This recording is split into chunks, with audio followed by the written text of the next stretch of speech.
Hello, everyone. This is Tyrone Wilson, CEO of Cover6 Solutions. I'm here with Mr. Paul Vixie at the Wicked6 games. Paul is the CEO of Farsight Security. We're here to talk DNS, passive DNS. So we'll jump right into it. And my first question will be, what is DNS? So DNS is the map if the internet is the territory. Very few people are going to remember an internet address when they want to go somewhere. They're going to type in a name or click on something that will then look up a name for them. And the domain name system is the way that happens. And it happens many hundreds of billions of times a day. It is the way that we all reach internet resources. Okay. And passive DNS? So passive DNS was created by Florian Weimar as part of his work at Uni Stuttgart in 2005, 2006. And he had the idea that if we could log DNS transactions as they went by in a way that preserved privacy, in other words, not to use for surveillance, but we might be able to build up a map of the content of the DNS and then cross-reference that map and learn quite a bit about what was connected to the internet and how it related to other things that were connected to the internet. So we began working on this a few years later in 2007, and then I formed Farsight in 2013 to commercialize this technology. We just had our 6th anniversary. Oh, things are going well. Yeah, congratulations. So, more about DNS. Can you explain how DNS could help with attribution, since seems to be an increase of data breaches going on right now? Well, as Abraham Lincoln is reported to have said, attribution on the internet is a hard problem. That's a joke. Anyway, we are often used, our customers are often interested in knowing who has attacked them. And sometimes the problem is all of the domain names and IP addresses that were involved in an attack are gone by the time you start your investigation. So you need some history. But once you start looking at the history, what you really need to know is, okay, that domain name was hidden, was private, or maybe the whois indicator was the owner of the credit card that was stolen that was used to buy the domain, whatever it is. In other words, bad guys want to do bad things, and they don't want to have recourse. They don't want you to have recourse. So they want to behave unaccountably. So what our customers sometimes use our system for is to say, look, I know what domain name was used in the attack. I know, what we clicked on that got us to be infected.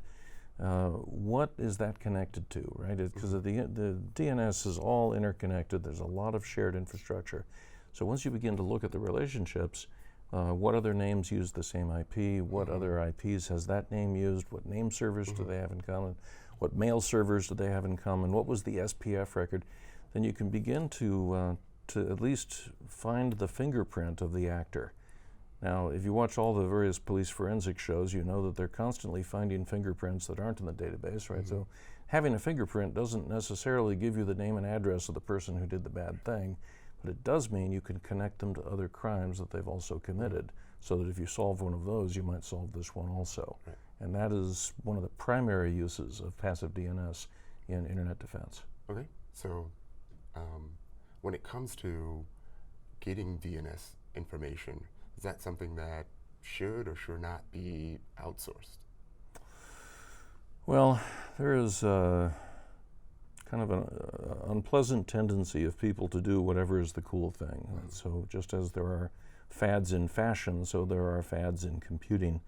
And if all of your friends are using 8.8 or 9.9 or 1.1, then it's sometimes hard, if you don't know what the issues are, to not just go with the crowd and do what everybody's doing. But actually, the best DNS server you could have is one that you would run for yourself. And the software, there's free software. I used to write free software for this a few decades ago, but there's a lot of very good free software for operating your own DNS server. There's no reason not to put it on a virtual server in your laptop, or even a Pi Zero or a Gumsticks computer. Nobody needs to go outside the room they're in to get their DNS handled for them. If you do, the chances are very good that your ISP would give you pretty good service because they're on the way between you and the rest of the internet, so they're going to be the closest DNS server. And although some of them have been bad actors, they've done surveillance, they've done ad insertion, they've done bad things, most don't. And so the further away you go to get your DNS questions answered, the more parties there are who get a chance to see what you're asking and maybe modify what you're getting. And so right now we're seeing a round of wanting to encrypt all of that so that those parties don't have access to your transaction. But frankly, you wouldn't have to encrypt it if you weren't going so far to get the job done. So we're adding complexity to deal with previously added complexity rather than just working towards simplicity. Okay.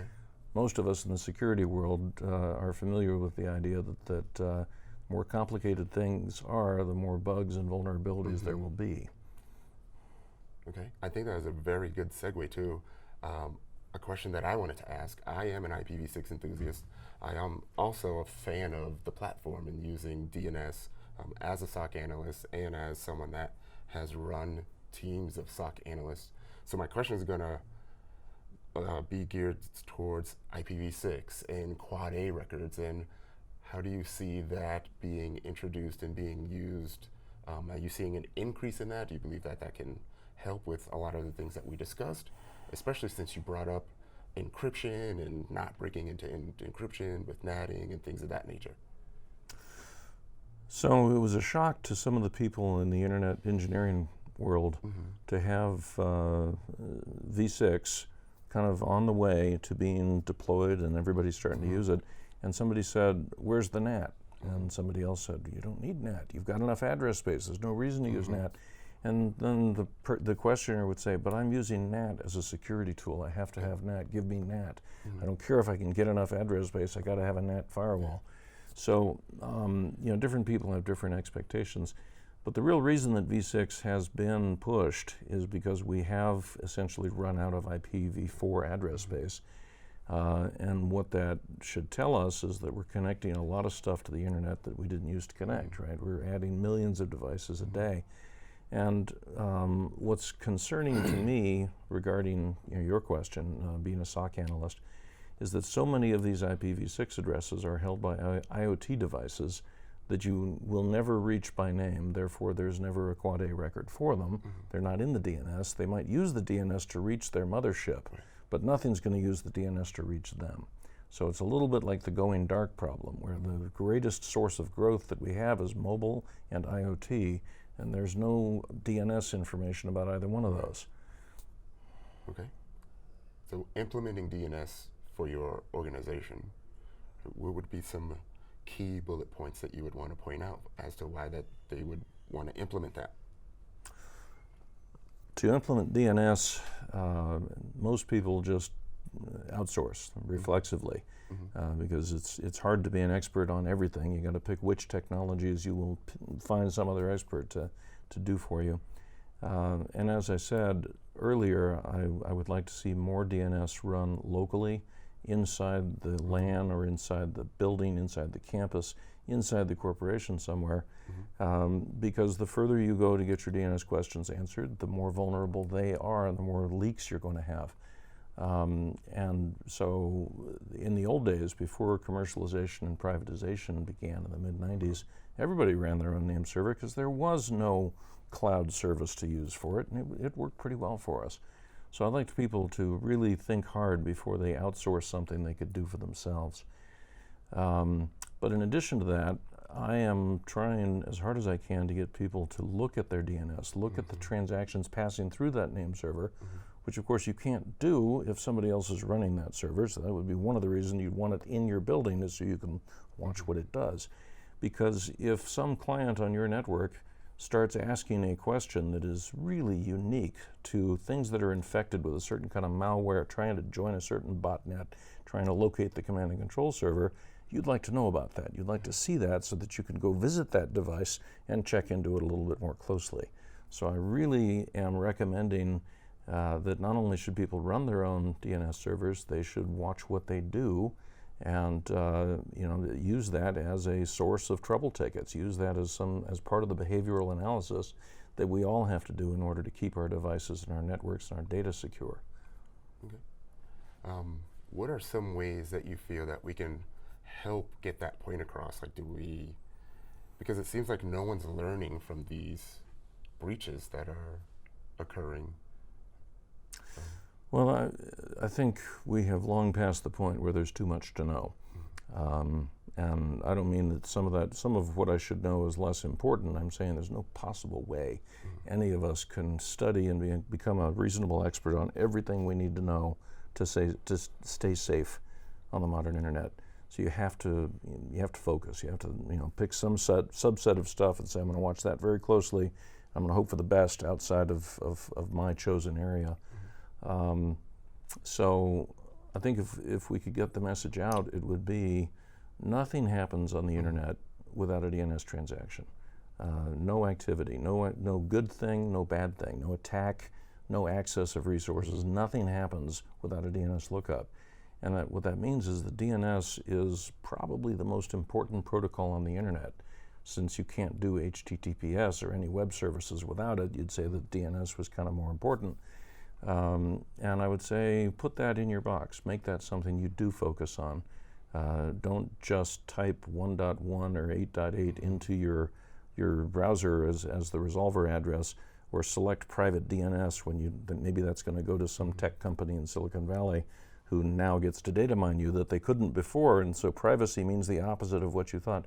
So basically, whenever you see anything involving the DNS, you should investigate it and make sure that it's the sensible choice for you to make. And I guess I'm asking the world to become experts on DNS. Yes. So those are some very, very great points. As we close out, is there anything else that you would like to say to the world right now about DNS, the importance, or just something that they may be missing right now? I would, and that is that one of my fellow travelers in my decades of the open source and open internet experience has been the Mozilla Corporation. And I was even asked to judge one of their download contests one year, and it was an honor. They beat it, and Microsoft sent them a cake. It was a very cool thing. I've really enjoyed working with those guys. But right now they're pushing something called DNS over HTTP, because that will then make your DNS transactions private, invisible to your network operator, invisible to your ISP, invisible to everybody, and you're going to send them off to somebody somewhere that for whatever reason, you have no contract with them, but for whatever reason you trust them more than everybody who would be closer to you. And I think this is wrong-headed, because DNS monitoring and DNS control have long been used for things like corporate security or parental controls.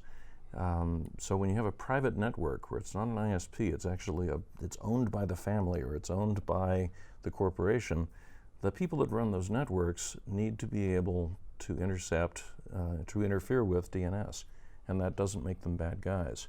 And so I would like to put out the call for Mozilla in their Firefox implementation to please back off on this DNS over HTTP thing, because DNS over TLS will be just as private, just as authentic, but it will be blockable by the local operator in case they want to implement security in their DNS. Okay. Thank you, Paul. Thank you. Those are some really, really great points. We are out of time right now. Again, Tyrone Wilson of Cover6 Solutions with Mr. Paul Vixie of Farsight Security at the Wicked6 Games for the Women's Society of Cyberjutsu. This is our time. Thank you, everyone.